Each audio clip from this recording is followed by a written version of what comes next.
We didn't even do our normal thing before this show. Jerris and I always do a paper, rock, scissors on seeing who's going to start this thing off. I either won or I lost. So I drew Hopkins, Jerris Johnson, David Wheelis, here for the Real Deal Landman Show. Thank you for joining us again. We are so happy to be back. This is an early morning recording that we're doing, even earlier for Jerris out in Colorado. So thank you for rolling out of bed and doing your hair up nice, putting on a hat for us.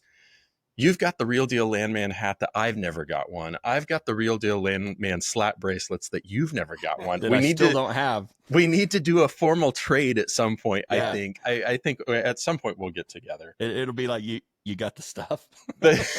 you got what I'm looking for? Okay. Yeah, you got what I'm looking for. Fantastic. Yeah, the back alley trade. Absolutely. We're really excited today. We are back on the horse with Land Centered, and David Wheelis is our special guest. He is the VP of Land and Business Development here in Oklahoma City at Caliber Resources Partners. I've known David for a long time. Excellent guy. If you're in the Oklahoma City area, I'm sure you have met him too. But David, welcome to probably the biggest podcast that you have ever been on in your life. I'm assuming. Is that right? That's a true statement. Very, very appreciative to be here. So thanks, Drew. Thanks, Jerris. You just diving right into it because we've really got a lot to talk about. Just give our listeners just a introduction to how did you get started in the oil and gas industry, and what was kind of the thing that brought you into energy space? Yeah, so I'll give you the short and dirty first, and then the longer version. But my grandmother's in the business, so Ella McDonald. She has successful land brokerage and been in the business for 45 plus years now. And coming out of school, I wasn't real sure what I wanted to do. I actually wanted to be a fireman. My dad was a policeman. He said, do not ever be a policeman. Nobody's happy to see you. It's not worth it. Okay. So I thought fireman was the route I wanted to go, and had some connections there with the Oklahoma City Fire Department. Well, I get a call from Ella and said, oh, I really think you would just love checking records in Stevens County, Oklahoma. And it's just so fascinating. Absolutely. Like, okay, I'll come check it out. And it's horrible. Did not like it at all. And so did it for 2 weeks or so. And, I'm not sure this is for me. And so went back home. A few weeks later, she called again. Hey, what do you think about coming to Ardmore on this Chesapeake exploration project? Well, I don't know. I'll give it a shot. And I had a really good buddy, blessed that I have a lot of great people in my life, but a lot of friends that I've been friends with for 30 plus years, and, gave me some good advice. And he said, you can commit to a year. After that, you feel like it's not for you, or whatever reason you want to do something else. Year's going to go by so fast. And so that's what I did. I set out to give it a year. And I swear every time I was, the doubt started to creep in. I was like, I don't know about this. I would get a call from Ella, and she'd say, wow, you're just doing such a great job, and to recognize you, for your hard work, we're going to bump up your day rate a little bit. It's like, well, I can do this a little longer. And so that happened like 3 or 4 more times. And then I was just sucked in, and got to meet a lot of wonderful people, and was fortunate that had some great people at Chesapeake that took a liking to me. And so it went from, Ardmore, Lake Murray, east, Southwest Arbuckle, Wrench Trend, on down to exploration program in Atoka, Bryan, and Choctaw counties, and then over to the Haynesville when it was kicking off. Then from the Haynesville, I was actually headed to a meeting on my way to Dallas, and got a phone call from Cabot. Said, hey, would you be able to come up to Pennsylvania? Want to replace a broker on our project and would like you to take it over. Sure. When? Like, tomorrow. Like, okay. Where at? They're like, Dimmick. I'm like, well, where's that? And they're like, by Scranton. I'm like, well, where's that? So I got the chrome dome, but I had hair at the time and no clothes. So I had to go to the mall, get a haircut, buy some clothes, go up there for this meeting. Thought I'd come right back. And Ella thought differently. She was like, wow, you're doing such a good job. And, Just hang meeting out all up these new there. people, just stay up there. Yeah. And I was worried I'd never get to come back to Oklahoma City. So did that for a couple of years and moved back in 2011. Still working with Ella and just fantastic exposure. Got to work with so many different companies, so many different plays. When I had stepped out of McDonald Land Services, we had 350 consulting landmen going from Florida to California and everything in between. And so it's just a great learning experience, a great opportunity to, see what works, what doesn't, build the Rolodex, if you will, business aside, but it dives into it. I had a autoimmune liver disease, primary sclerosing cholangitis. It's what Walter Payton and Chris Ledoux had. The only cure is a transplant. And so the only thing that you could do is let it essentially take its course and get worse until you're sick enough to be listed for a transplant. And typical time of diagnosis to transplants, 10 years. So this was 2010 when I was diagnosed, and I thought I was good till 2020. Well, 2015 started rearing its head and just kind of went downhill from there. Wife, who is a saint, stepped up, said, hey, I want to be your donor. She donated 40% of her liver to me and saved my life. We did that at the Cleveland Clinic in Cleveland, Ohio. Were you all married whenever that happened, or were you just dating? We were still dating. Whoa. I'm telling you, that's that. You've told me this before. That is wild, man. So like, I mean, don't take this the wrong way, but like the anchor that my girlfriend at the time she got us a puppy, and she was like, hey, you love this puppy, right? I was like, I freaking love that puppy. And then I was like, we got to get married, obviously. I mean, I feel like whenever a girl gives you part of her liver, I feel like that's like, you know what, we probably better keep this going a little while, I mean, I don't want to say the liver is equatable to the puppy, but we're weighing it out. Close. That's Yeah. a pretty good anchor item right there, David. She Oh, sounds yeah. like a pretty good girl. Yeah, she's incredible. Awesome. Truly. Fortunately, everything went very well. And throughout that experience, or after that experience, I should say, she said, hey, I want to help people. And so she went back to school for nursing. She's a nurse now. And I decided to do something different as well. Feeling better. I had a call from a group rolling out of Newfield Mid-Continent in Tulsa and said, hey, would you like to put a team together, go out, fundraise? And it's just a different challenge. And thought, yeah, I'd like to do that. And so that's what we did. She went back to nursing school and we hit the fundraising circuit, built a company from the ground up there in the Arcoma, and ultimately it didn't work out. And so a lot of, tough lessons, but, lessons that I do believe are valuable and will serve me well over time, and happy that it happened, earlier in my career than, at a later stage. And, you lose the nest egg. So Absolutely. a lot of gray hairs from that, Dude, I believe it. experience. I totally believe it. From the time that you were working with Ella, what do you think the main lessons that like she taught you? Like what was something that you really took away from your experience of being able to work with her? Just a lot of what would seem to be small things, but little things make big things happen. And so just the golden rule and showing people that you care, and big deal back then. And this has been a while now, but, making sure that everybody's getting a check the 1st and the 15th, on the broker side, there's some that, maybe their clients wouldn't pay for 90 days. And so, brokers aren't getting paid for at least 90 days. Yeah.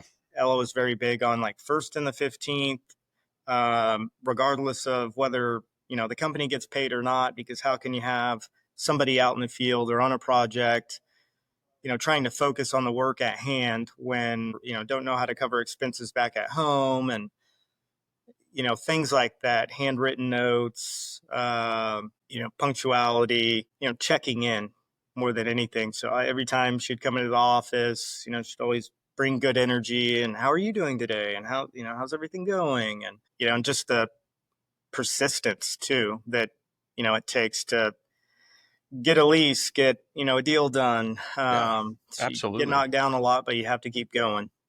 David, I have some questions for you on that download of your past, of your history there. So Stevens County, is that one of the counties where they've got jail inmates doing groundskeeping and janitorial work and stuff like that? Seems like I remember seeing that when I was there. It is. And so that was a change of scenery as well. Like, what have I gotten myself into? Yeah, I was just wondering, like, your first ever land gig and you're showing up and you're working, arm in arm with guys in orange jumpsuits. I was just curious what your first impression was from that. Yes. Anybody watching these guys, all the things that could go south in a hurry. Yeah. I was also going to ask, so you mentioned Cabot and you mentioned Dimmick, and highly publicized litigation and things happening in that area. Did you have any involvement, or did you have interactions with landowners that you were doing on behalf of Cabot, or did you experience any of that fallout or any of that tension that was existing at the time? Yes and no. If you watch Gasland, there was a road, Carter Road, and there's 4 or 5 houses, just small lots, and a lot of noise came from that road. I talked to everybody around there, at least 20, 30-mile radius, and felt overall everybody had a pretty good understanding of what was happening and an appreciation for industry coming back in. And so many I talked to, saying, hey, we were going to have to sell the farm, and now we're able to pay off the debt, and pleasantly surprised at the number of people that Cabot's leasing for $2,000 an acre, right? Well, Chesapeake comes in and 5,000, and then it's a bidding war. And so, instead of being upset, well, I should have gotten 7,000. They knew at the time, like, well, the going rate was 2,000 or 1,500, and that's better than we had the day before we signed it, and so that allowed us to pay off some debt and put a little nest egg back. And so overall, I think people are very appreciative, and would tell stories that, hey, I've lived here 90 years, and I always remember being able to light our tap water on fire with just the coal bed methane. And so I think people overall were appreciative, but certainly it was like a wild, wild west for a period of time. Yeah. Yeah. And I mean, this has been some years. And so these media portrayals aren't as relevant now as they were before, but obviously people know about Gasland, that movie, that documentary that was done. A lesser known one that was super fascinating for people who may not have seen it. It's definitely worth looking up. But it was called Frack Nation. And it was an independent journalist from Europe that was just curious on what was happening and came and reported on what he found. He claims, that there was zero industry endorsement or zero industry funding. And so allegedly what you're watching is as unbiased as possible. Nice. And so I take it at that, at that face value of what's being told. But if you're interested in some of those early days of the Marcellus and you haven't watched Frack Nation, it's interesting, some of the stories that were uncovered about what went into the making of Gasland, as well as some of these stories and things that you're telling, David, on the people and the successes that were there. Kind of during that same time period that you mentioned, I was doing Marcellus work as well from an in-house perspective. And there was a time, right, when there was so much leasing and things that were happening, and eventually the areas that people knew where they wanted to drill were identified, and other areas they stopped leasing. And early on, I was tied in a little bit with the early days of the Marcellus Shale Coalition, and they had a booth set up at this big farm expo, and the interactions that I had with the people were all positive, but there were also different sentiments. And throughout the day that I was there working this booth, countless individuals came up and said, hey, are you guys still leasing? Or do you know anybody who is still leasing? And you hear the story from some people who would say, we were able to lease, it changed our lives, it was the best thing ever. There were other people who said, we never had a chance to lease because it never came to our area, but we always wish it had. And then there were also people who came along, and I mean, you could just see them heartbroken. And it was, the opportunity came. I waited. I held out for more.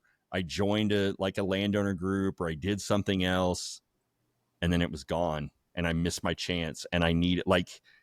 Is anybody leasing anything? I don't care what they're paying. And it was really sad to see that sentiment on, either. And I don't want to say they were greedy, and maybe it's possible they were duped a little bit by some of the, sensationalism that things were happening. But where was that happening, Jerris? This story particularly? So I was in Harrisburg, which would be kind of like a neutral ground, right? Yeah. And it was this big farm. It was like the biggest farm expo in the state or Commonwealth, and so everybody would come in, and so it was a neutral area where I was able to get the perspectives of a lot of different people that were coming in. And I mean, obviously, this story 15 years later sticks in my head of recognizing that opportunities will come along, and those opportunities may not always be there. And sometimes, don't overthink it, or don't listen to outside influences. Go with your gut, go with your heart, go with what feels right, and seize that opportunity, because it may leave and it may not come back.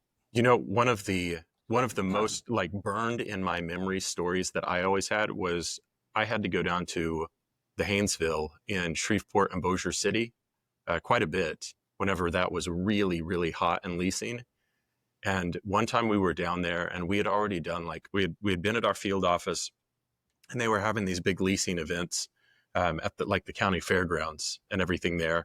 And I remember going, and we didn't have anything to do that evening. We just wanted to go and just meet with a few royalty owners and everything.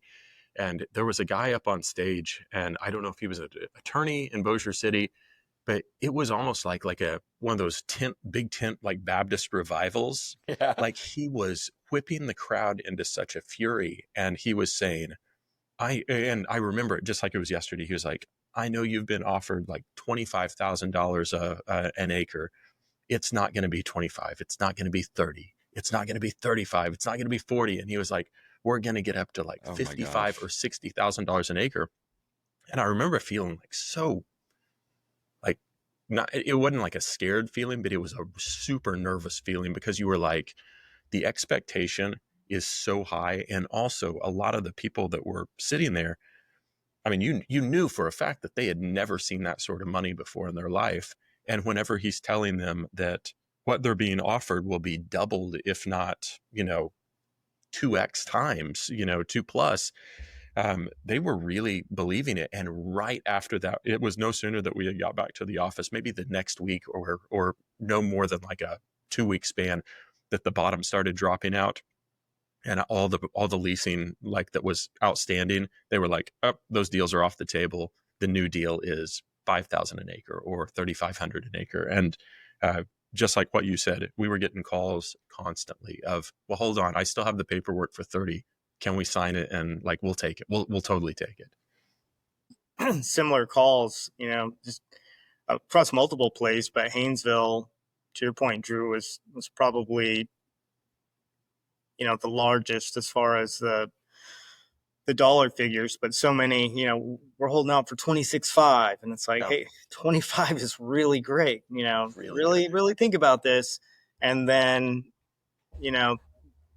the train was halted, and, it's no new leasing. We've got to shoot seismic, and we need to figure out what's what. Everybody called back, like y'all said, hey, we're 24, we'll cut you a deal. No, 20, 15, just the desperation in the voices is, pretty sad thing to hear. So yeah, definitely was. Boy, on that happy note. Well, hang on now. Oh, okay. Go ahead. I had one more question. No, get it, Jerris. So I know our I always want to laugh when I use the phrase all of our listeners. So I know that all of our listeners typically are listening. They're not watching. But I have to, so David is sitting in front of this wall, and I've had my eyes focused on what is behind him. And for a while I was thinking it was these 2 columns of these white lamppost things. And I was like, that is Okay, everybody has their own stylistic lighting choices, I guess, in their room. But these are all hard hats, right? Yes. So tell us about it. So tell us. Oh my gosh, there's more columns. Cool? Holy smokes! Pretty cool. Okay, so give us a story about these hard hats. My There's deal got to be like, how many are there? There's got to be like 15, 20? Yeah, 25. I think I need to running out of room, so we got to start a new row. But so there are 25 people out there working that are very unsafe right now. Yeah. That's right. David's like, go on out to the field. The hard hat bandit has struck again. Yeah, can you edit that out? Just by nature of what we're doing at Caliber non-op, we move so quickly, and deal tombstones and deal toys and such went away for the most part, and always want to celebrate the wins. And so, I asked for a hard hat if the counterparty is an operator, and then everybody that worked on the deal to sign it and just bring it back to the office. And It's awesome. For me, every time I see it, it brings up a good memory and good time working with others. And started, let's say 2017. So it was a previous company, was doing a deal with Continental, and $70 million deal. Get a phone call at 7:30 at night from Steve Owen, who was the SVP of land at the time for Continental. He said, "Man, David, you're not going to believe this." I'm thinking, oh gosh, I've been working on this deal for a year. I guess the deal's off. Let's see. He's like, well, Harold has to look over everything. And so he was looking over the deal. There's a 2015 Chevy Silverado with 6,000 miles on it, and he just doesn't want to part with it. I'm like, are you kidding me? Like, hold on, Steve. Pulled off on the side of the road, Googling, Harold Ham's net worth. It was like 16 billion at the time. And he's like, really? This one truck? And he's like, I know. It's like, he didn't want to let it go. And so just really couldn't think of anything to ask. Some concessions that I thought were fair. And then I was like, and I want a Continental hard hat signed by Harold Ham. And he started laughing and was like, oh, you're serious? And I was like, yeah, serious. He's like, I don't know. I'll try, but, I don't know if I could get that done. It's like, I think you could get it done. Let's see. And wanted to pick up the executed PSA, and he had the signed hard hat for me from That Mr. is Ham. so And stinking that cool. was the first one that kicked it off, and just kind of been doing it since. So That's awesome. That is really cool. I thought they were all you guys' hard hats, but that's amazing. That's like a little trophy for every account you guys work with. That's awesome. Yeah, I get more excited over these than the deals, I guess. That is so cool. Like, yeah, I got a hard hat. Wife's like, hey, get in the back. I got to strap this thing in the front. Yeah, it's not like you've ever done anything for me. Yeah, what have you done for me? Right. Oh, save my life. Okay. So I know Drew is itching to get to the next point. I do have one more question though, because I think this will be really interesting. So as I'm understanding your transition, you went from doing field broker type work to going directly to a company that was going to raise a fund and go do all kinds of, deals, acquisitions, stuff like that. That's a pretty like stark transition. Usually when you hear of guys that are getting PE backing or joining a team or something, often they're ex company guys who had the network and the contacts of all the other company landmen. But I mean, you went from broker to we're going to get a group and raise money and do that. Is that really what your transition was? How'd you do that? What was that like? Yeah. So great question. On the broker side, essentially went, after a year, maybe 2-3 years, building the relationships with various clients, was very, very grateful and appreciative that, was able to build those relationships. And so there's a lot of trust there. And with that becomes additional responsibility. And so, hey, can you do this? And just kind of spider webbed and allowed me to grow my relationships within the industry. And so we were doing work for Newfield and said, hey, really like what you do. Love to do something that, we're going to shut down this office in Tulsa. A lot of people don't want to move to Houston, or I just moved from Houston and don't want to move back. And so what do you think? Like, I like challenges. So yeah, sure, I'm in. And really just, get together at the coffee shop, brainstorm. Okay, what areas, would we like to target on the capital side? Who do we want to meet with? NCAP had a guy in Tulsa at the time. And so he had jumped out. And so we were talking to NCAP, and then just through our collective networks, friend of a friend type thing, reached out to set meetings up with Kane and Quantum and White Deer and some other smaller ones. And we're actually all set to go with Quantum. And Vitruvian was exiting, and they said, hey, you'll be our mid-con team. And so wonderful. Everything I've heard so far, actions and words are in alignment.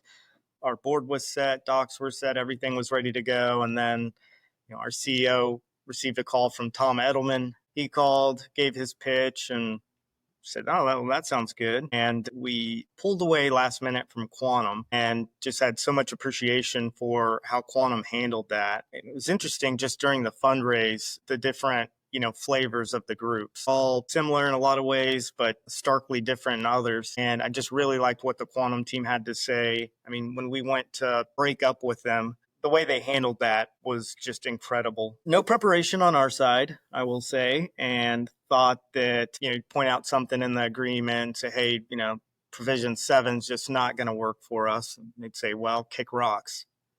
Well, that didn't happen. So like, strike it. And CEO, COO, and myself, and I'm just on an island at this point. And I was, 20, that's a non-starter.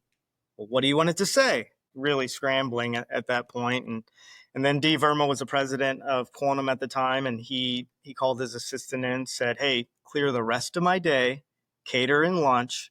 We're going to go through this page by page and line by line until the team's happy. Awesome. And wow, spent all day doing that, and still called and said, hey, we're going in a different direction. And that was a pretty big blow to me. It's like, man, I really wanted to do something with these guys. I think, all my diligencing, everything checks out. I thought they may essentially say, hey, you're dead to us. We never want to talk to you guys again. But they didn't, and so kept up my relationship and think very highly of the group over at Quantum. That's fantastic. But, yeah, it was a great learning experience. I was fortunate that, our CEO put a lot of trust and a lot of faith in me. And so from taking leases to negotiating on the deal front to, overseeing our seismic acquisition I got to do everything. So it was great to not have those silos and be able to learn and deal with, so many other facets of the industry that I wasn't previously exposed to. Yeah. Great story. Thanks for sharing that with us. It really speaks. And I mean, from what you said all the way back in like the broker days about how important relationships are. And I mean, that story just is evidence of that, right? Of continuing on with good relationships, working with good people, and knowing how, building something together can drive it forward. And I know that's what you have been kind of at the axis of what you've been wanting to do at Caliber. And it's definitely shown that you guys have continued to find different deals. What are you currently looking for right now? Is it just open, or are there certain things that Caliber is really focused on right now? Yeah, so we are, 100% non-op, currently hold working interest in 7,200 wells across 11 states, 65,000 net acres along with that. Jerris, you may or may not know, but we acquired the bulk of Aubrey's founder's interest. So, we're going to cross your name quite a bit. We could talk about your land work on another podcast. I don't know why fear shot through me. That was my first emotion. I was like, oh no. Yeah. We're sitting at, a lot of people hate BOEs, but we're sitting at 56,000 barrels of oil equivalent a day net to our interest. And it's about 70-30 gas to oil. And so we're looking for anything and everything that's under that non-op umbrella. So wellbore AFEs, non-op PDP, joint acquisitions, operated sell downs, drilling JVs, things like that. So we deployed close to 2 billion to date, and the appetite's is still very, very much there. And we're trying to hustle and find every opportunity and turn over every rock and shake all the bushes. And we've got a great team. Leadership here is fantastic. If you guys aren't familiar with Shilpa Abbott, she's just fantastic human being, and I could have my own podcast just talking about how great she is. We don't need the competition. Calm down. Yeah. Thank you. She's incredible, though. You guys have put together a really fantastic leadership team. It's not the right word to say that Caliber kind of scoots under the radar of a lot of people, but it is really one of those that has just built a very firm foundation, and you guys continue to do the right things, find the right people to partner with, and it is continuing to grow at a really rapid pace. So if you haven't checked out Caliber, make sure that you do and look them up and see what David and the rest of the team are doing. I appreciate that. Whenever we're doing this show and we're finding out about the people that are part of this industry and the different companies that they're working with, one of the main things that we really look at is, and I think we've all seen it throughout our careers, is how these different companies and how these different people are making a huge impact in their community. And one of the reasons why we wanted to bring David on today was because of one of the things that he's started and has grown. If you've listened to the last 40 minutes of this podcast, you can see his passion, you can see the character that he is. And so you will not be surprised at all to know that he has started a great relationship with Oklahoma Children's Hospital here. And they have done an event now for, is it 7 years? The last 7 years? This will be the 7th one. The 7th years, or 7 years of doing a event called Drillers and Dealers. I think it's really only had that name the last couple, right? Yeah, as creative as I like to think I am, I could not come up with a name for the event for 5 years. So it was just energy networking event. And finally. And it was I'll tell you, for going to a lot of them, one of the best ones in Oklahoma City each year, and growing every single time. Just really, really expanding out. So this is coming up. Mark your calendars for June 2nd at the Jones Assembly in Oklahoma City.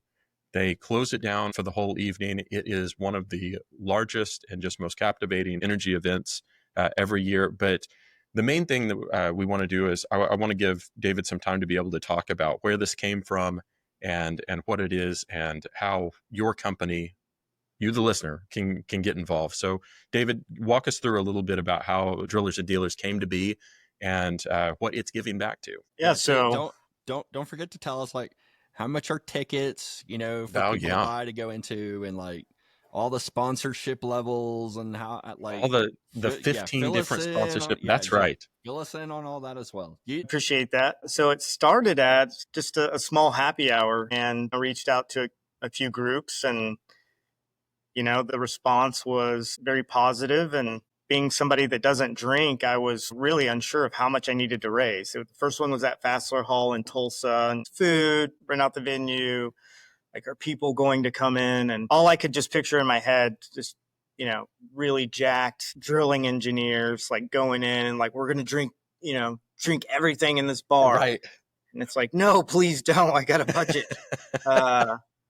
And so what I found is a lot of people are, getting a beer or a drink and talking, catching up. And so there's not a whole lot of drinking going on. And, at the end of the night, after all was said and done and all the bills were paid, we had $20,000 left over. And that was not the goal of the event. And so I reached out to a friend at the time it was OU Children's Hospital. Now it's the Oklahoma Children's Hospital, and said, hey, look, we're left over with this money.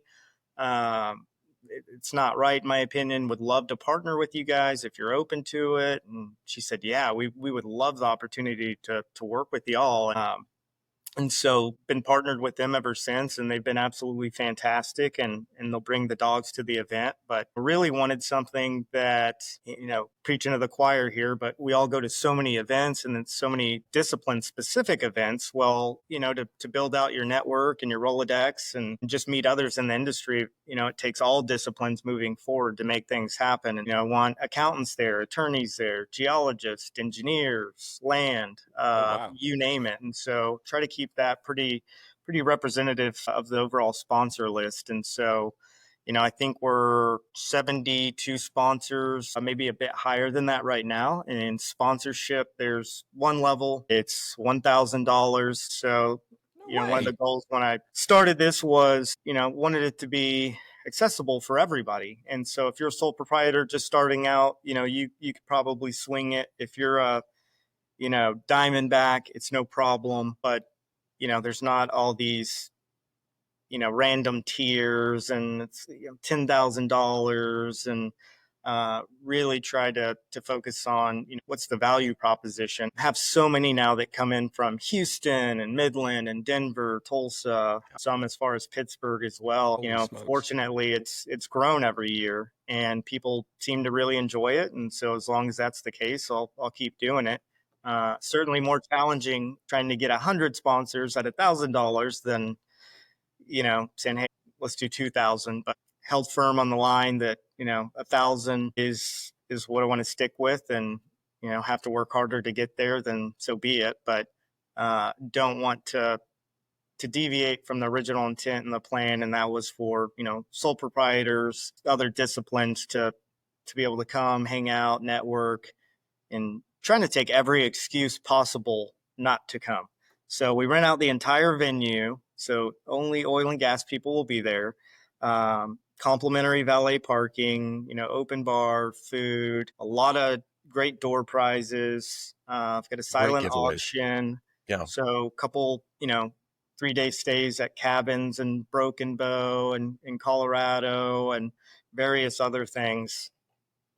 Maybe a interpretive dance performance by Drew. Still negotiating that, but Got this old knee injury, old sports injury. I'm still working out. Hey, is that something to be done at the show, or are people bidding on a private interpretive dance? Easy now. I don't know. We'll go out to the world with that one. That's right. From the experience of going to it each year, and just like what you said of last year and the year before, of standing at the bar talking to people, and it is absolutely packed, and you're talking to people from Midland and Denver and Houston that are flying in just for this event. That's incredible.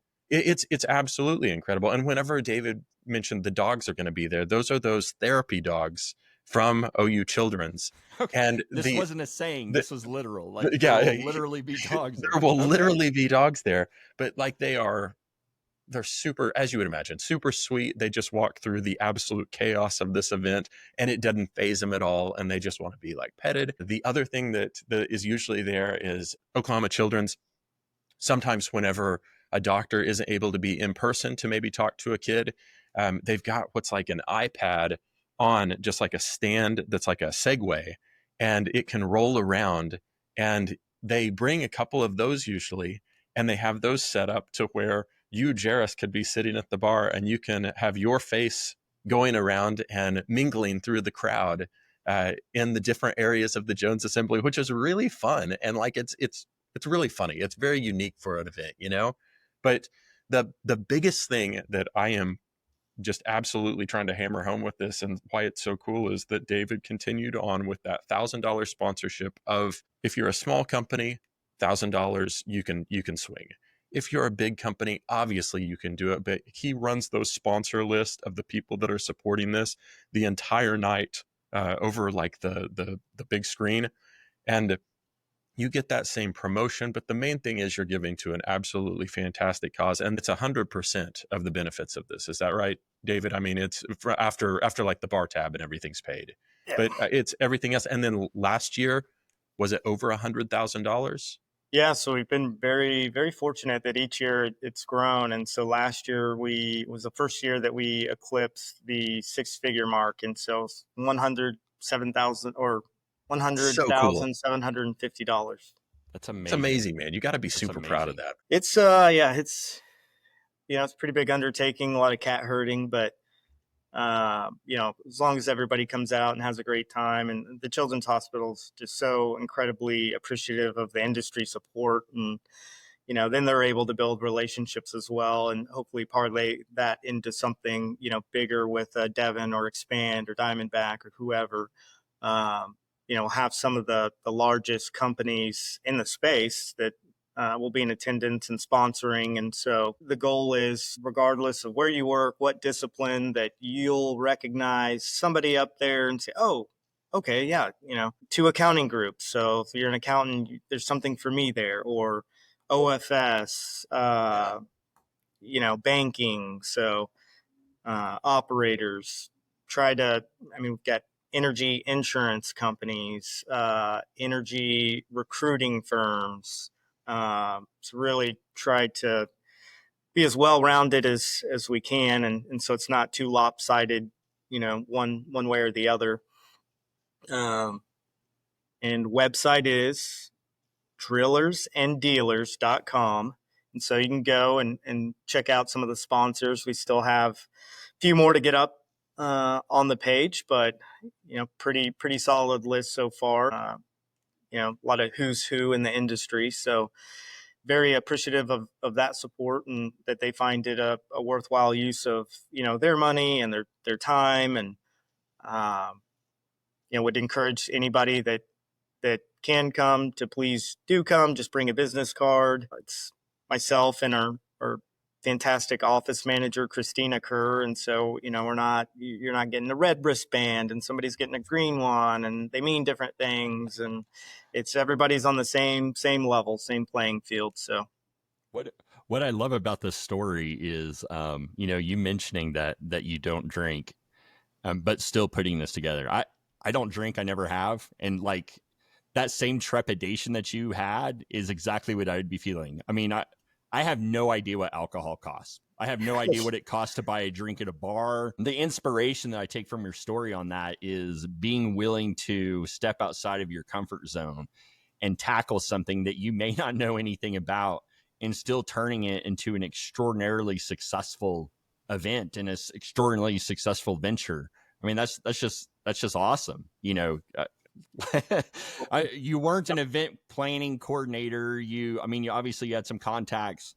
You weren't even going to be participating in what the main feature was of the evening, but you still did it. That's pretty incredible. Yeah, I'm sure you could appreciate, the nervousness, especially the first go around, really the first 3.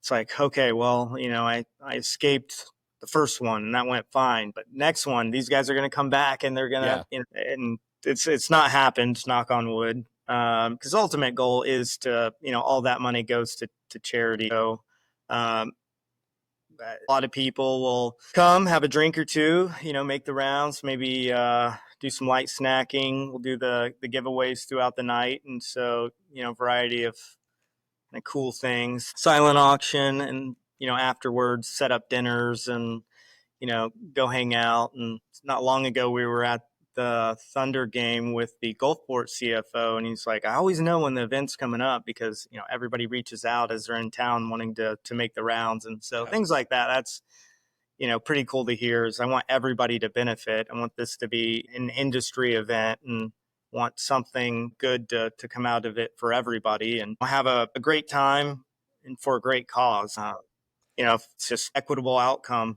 That's how I approach everything. And so whether it's, in the field, Jerris, and you want to leave things better than you found it, the community, or just, their impression of the industry, and kind of similar with this. So that's fantastic. Okay. So you said drillersanddealers.com. Is that, yeah.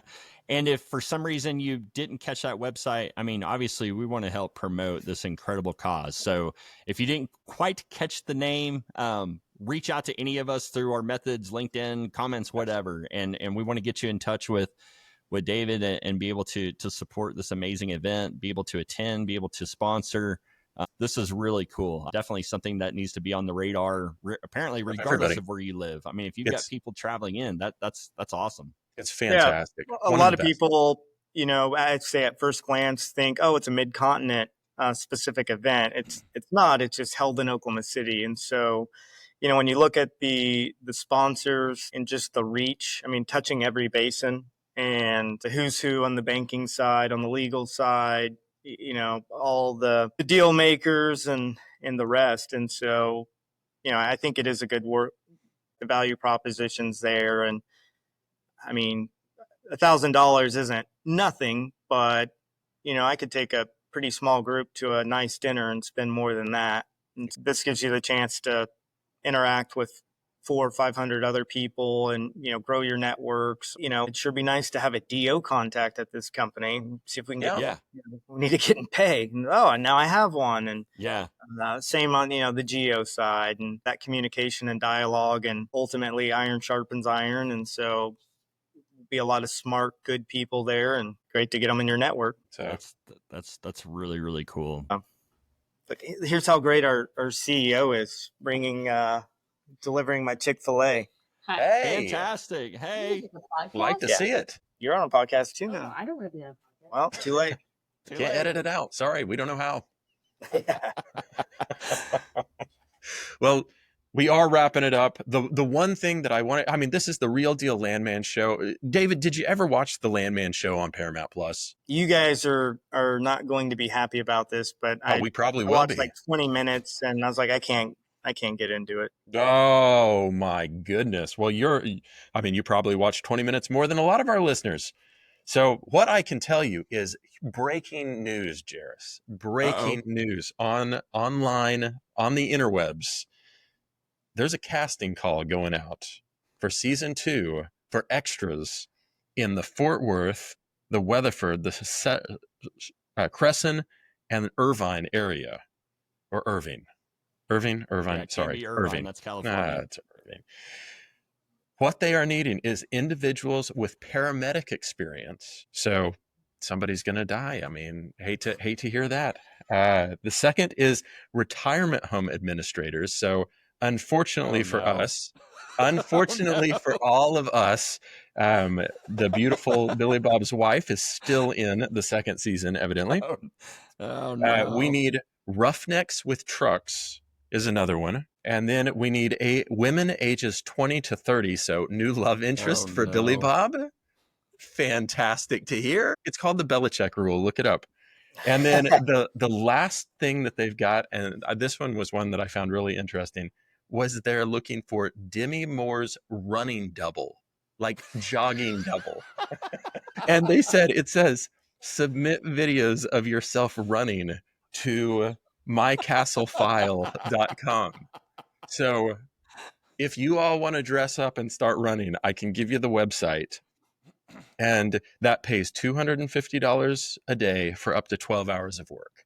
So just letting everybody know there's work out there. They said it's a rough economy right now. If you're looking for it, if you can run like Demi Moore, I don't know what her pace time is, but quit your job. Quit your job now.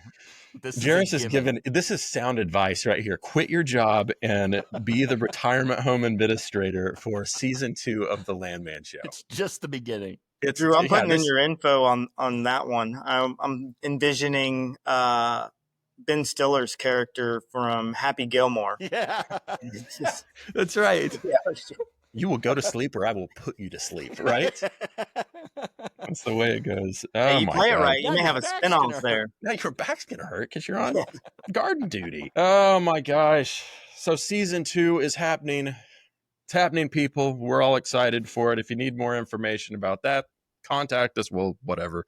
But if you need more information about drillers and dealers, need more information about Caliber Resource Partners, David Wheelis, fantastic guy. I am so stinking fortunate to know you. It has been one of the wonderful connections of this industry. And I am just absolutely, I'm a huge fan. This has been a great episode.